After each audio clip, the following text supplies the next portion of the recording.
If you're asking yourself, why do I get anxiety in the spring? Today's video is going to talk about that and provide some answers. Most of us think of the spring as a time when we should be feeling better after a long winter. And today I'm going to share some theories that may validate how you might be feeling.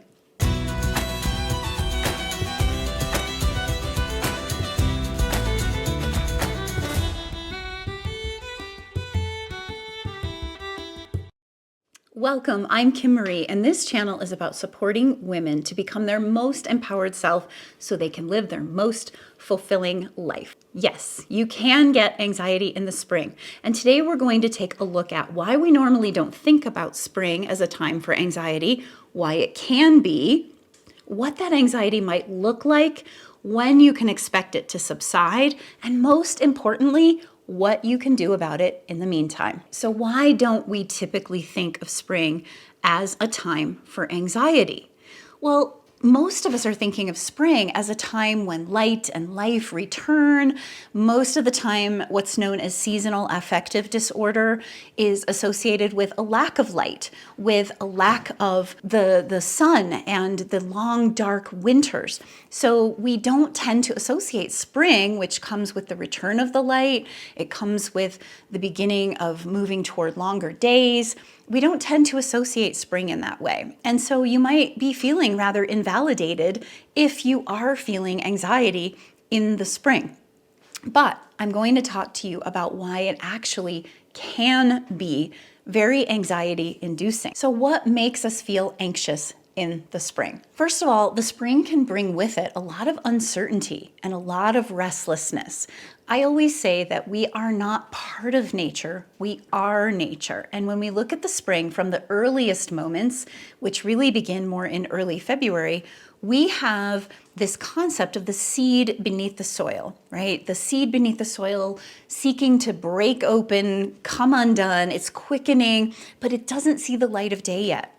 If we think of ourselves that way, we have a lot going on beneath the surface. We have a lot happening within us, but we're not quite ready to be able to see it yet. So this generates a lot of uncertainty, and that quickening can generate a tremendous amount of restlessness, which can be really, really uncomfortable. And if you think about it, anxiety is often generated based on restlessness just in life, let alone the spring. But spring actually can be a season of restlessness. You have the sap rising up in the trees. If you take a look at nature, even if you have, furry friends, pets at home, you will see their behavior changing. They're more demanding, they start to get antsy, they're not chilling out in more of a hibernation mode so much anymore, and they're wanting your attention. Maybe they're getting into a little bit of mischief. This is that sap rising. This is something going on. Little kids exhibit this a lot. Where they suddenly become more active. School teachers of early childhood will tell you this, that every spring the sap is rising, right? There's something going on. There's a stirring, there's a restlessness. And as adults, we can really feel that restlessness in the form of anxiety. We also have in the springtime daylight savings time here in the US. It doesn't happen everywhere and even every state in the United States, but it happens. And daylight savings time basically we spring ahead, right? We move our clocks forward 1 hour. So right away we are off. Our whole rhythm, our whole sense of balance is thrown off. I always say it feels much like an assault on our systems, on our nervous system, on our sense of rhythm, on our sense of inner balance. And that literally does have an impact on us. We might have just gotten used to waking up at a certain time with the light being at a certain level, and boom, now it's pitch dark. It's pitch dark again when we're trying to wake up because of that time change. So that can really throw us off, and that in turn can cause a sense of disorientation. Now, I want to paint a picture here for you. Imagine that you are in a strange city, you're trying to find your way, and you've taken a wrong turn, and you're kind of looking around and you feel like, oh my gosh, I don't know which way to go. I don't even know which way is north, south, east, or west. I'm really confused. I'm not sure. What's going to happen? You're going to start having your heart pounding. You're going to start breathing shallow. You're going to be, eyes wide and maybe a little quivery inside. That's anxiety showing up. These are symptoms of anxiety. So when we get disoriented in our nervous systems, thrown off with our rhythm and balance, it can induce anxiety. So yes, spring with all of these things, and with daylight savings, with the disorientation, with the sap rising, with the uncertainty, with not quite being ready to see that sprout burst above the surface of the soil, looking at ourselves that way as well, it really can be quite anxiety inducing. Now, for a deeper dive into the meaning of spring and some of these concepts, I invite you to sign up to listen to the free recording of my Spring Equinox gathering. You can download it. There's details in the description.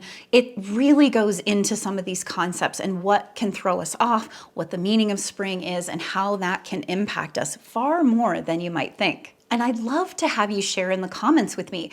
Are you noticing some anxiety in the spring? What kinds of things do you notice? What kinds of things throw you off? So what might that anxiety look like? Well, we're going to start feeling, just like I said before, maybe some of that, heart racing, shallow breathing, a sense of impatience, a sense of tension, maybe a sense of indecision or impulsive behavior. We especially see impulsive behavior in children who are less able to control their impulsive behavior, but we might even find ourselves behaving more impulsively than we usually do. Maybe we make an impulse buy, or we eat things that we normally wouldn't, or we're just feeling generally off. That's what this anxiety might look like. We also might begin to feel, again, that restlessness, that sense of, I'm just not sure, that sense of disorientation, even a longing to escape. Yeah, a longing to escape. And we might escape through our addictions, through our old habits and patterns, through wanting to escape through, our food or social media scrolling or alcohol or whatever it is, right? We might notice those things more. So if you are noticing some of that, this antsiness, this edginess, that might be what's going on, that you're noticing some of the natural angst of springtime. This is why that free recording that I mentioned can be so helpful, just because it gives some exercises to help ground you, to help you center into spring, to help you put yourself in a space where you can be in charge of and the master of your own emotions rather than having them run amok with you. Now, anxiety can lead to depression, but that'll be a topic in another video, because we also don't tend to think of the spring as being a time for depression, but it absolutely can be. Anxiety left unchecked long enough can begin to turn into a feeling of depression. So when might we expect this whole feeling, this discomfort, this sense of anxiety to subside a bit? Well, believe it or not, there really are cosmic influences that have an impact on how we're feeling. As I said, we are nature. We're not just part of nature, we are nature. And so what we want to look at here is that we do tend to start to feel a bit of relief after the spring equinox. And the spring equinox is on March 20th here in the northern hemisphere. You're going to feel some of this antsiness in the southern hemisphere as well, but it's a little bit different. The spring equinox is kind of this time in the northern hemisphere where we've gone from having longer nights than days, and we go to equinox means equal day and night, right? So we are shifting to having a moment of equal day, equal night. And then the days will start growing longer, okay? And after that equinox, it's like there's a new sun. Many believe it's the beginning of a new year, even a beginning of a new cycle. And so this new sun energy, the sun is higher in the sky than the moon after the spring equinox. And so we start to have a more potent influence from the sun, a more potent cosmic influence from the sun, and we feel that within our inner being. But here's the thing. If you also think about the sun and the moon as being indicative of a relationship, really, the sun is often thought of as masculine, the moon as feminine, and the moon is always reflecting what the sun is doing.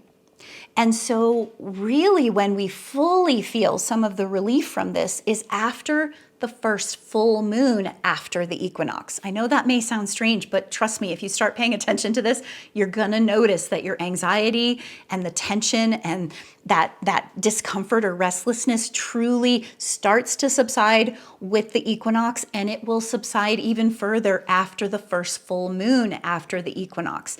And even in the Christian tradition, Easter Sunday is celebrated on the first Sunday after the first full moon after the equinox. And And it's the only Christian tradition that is still celebrated based on these cycles of the moon and the sun and what's going on there. And it's always a Sunday because each of the days of the week were named after a planet. Sunday representing the sun. So it really has a lot to do with this idea of this potency of the sun renewing itself, shifting for us. And we feel that in nature. You often don't see the greenery starting to pop out onto the trees until after this point, until around the time of Easter Sunday. It's remarkable because no matter when Easter falls, no matter when that full moon comes along after the equinox, it does seem like the timing of the popping out, the revealing of the greenery on the trees or whatever else really seems more full around that time. Not always, not 100%. Of course, it depends on where you are in the world, what level above the equator or below the equator you are, and how things are happening in that regard. But this is something worth paying attention to, and I love to look at it because it really helps us to understand what might be going on while we're struggling with this anxiety, with this restlessness, this tension we might be feeling. Again, I talk much more about this in great detail in the Spring Equinox Gathering, which you can sign up for a free recording of in the description. So check that out because you'll find it quite fascinating. So what can you do when this anxiety is flaring up and triggering you, but we're not quite past this point or you haven't quite felt it subside? And it doesn't subside like a flip of a switch just because that equinox happens or that full moon happens or spring ends, right? It can be a gradual process, right? We are emotional beings. We're going to kind of have things amp up and we're going to have things settle down. And the key here is to notice, to be aware of what's triggering you, to be connected to this understanding that you're not crazy. This timing really can trigger anxiety. And simply knowing that, a lot of times just naming that, just knowing that begins to calm us. Another thing that I really love to do is journal. So you can talk to that anxiety part of you, have a dialogue with it, begin to ask it questions. What's going on? What are you anxious about? Are there fears? Are there things that you're not liking? I go into this in also another free download called my Journaling as a Path to Come Home workbook. It's a guide that gives you some different formats for journaling to help you do that. So I highly encourage you to do that to work through this time. Another thing is you can watch one of my other videos called The Antidote to Anxiety. Now, this is another video that just offers some different ideas about dealing with anxiety, so I highly encourage you to check that out. Now, another important piece is self-care, and we hear this all the time, okay? And yet it's truly, truly important. And when we're feeling anxious, we can actually have a really hard time taking care of ourselves. So sometimes that self-care is just breathe, right? Breathe. Feel your feet beneath you. Feel your bottom on the chair that you're sitting in. Feel the weight of your body. Notice your fingertips. Really allow yourself to be here in the moment, which can feel a little scary sometimes because part of us, we don't want to feel present to the moment. We don't want to be in the moment because, let's face it, we feel that much more anxiety, but not really. When you breathe, when you feel in your body, anxiety actually takes us out of our body. So self-care is a process of doing things that take us into our body. So I love to do deep soaks in an Epsom salt bath. I love to, if it's still chilly for spring, I still love to sit by cozy fires. I love to go for a walk in nature. Take time for me. Take time for self-care. Read a book. Put yourself in a space that nurtures yourself. It is so, so important to do this. Remind yourself that birthing always has anticipation anxiety, right? Always. If you happen to be a mother watching this video, then you know that you probably had a certain amount of anxiety before the birth, right? That's what we're talking about here. We're talking about what's beneath the surface, wanting to burst forth, but it's not ready. So there's all this discomfort. It's natural. And when you remind yourself that it's natural, that the gifts and the rewards of that birthing process are going to be so worth it, then you begin to feel much more calm and much less anxiety. Remember to check out the resources, the free gifts that I have for you. All the details are in the description. Be sure to subscribe, and I'll see you in the next video.